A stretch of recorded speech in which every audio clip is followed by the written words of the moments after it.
Hi friends, today I'm going to play a Lenten hymn called Jesus Paid It All.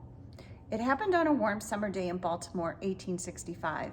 Initially, there was nothing special about the day for Elvina Hall. It was just another Sunday for her to sing in the choir at Monument Methodist Episcopal Church. The pastor, Reverend Schrick, was preaching a lengthy sermon and Elvina's mind began wandering.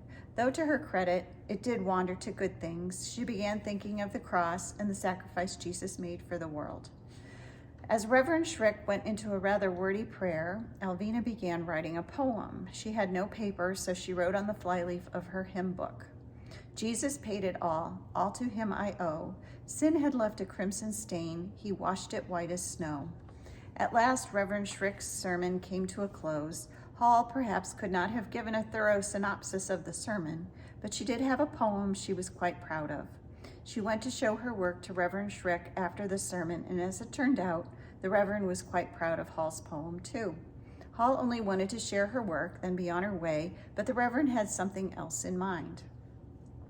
As it turned out, another church member had presented a creative work of their own to the Reverend earlier that week. The other member was named John Grape, and he was the church's organist. Grape had written a tune for a hymn, yet had no lyrics for it. Reverend Schrick took Hall's lyrics to see if they could go along with Grape's tune. He expected changes would be needed for the two to actually fit, but to his great surprise and joy, he found the tune and lyrics fit flawlessly. I hear the Savior say, thy strength indeed is small. Child of weakness, watch and pray, find in me thine all in all. Hall and Grape worked together in the following days to perfect their hymn. At last, they brought their final work to Reverend Schrick. It was beyond anything the Reverend initially hoped for, and by his prodding, Hall and Grape submitted Jesus Paid It All to Professor Theodore Perkins, a publisher of Sabbath carols. Perkins eagerly published the hymn, and soon the world was introduced to the timeless classic that is still being sung today.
Have a good week.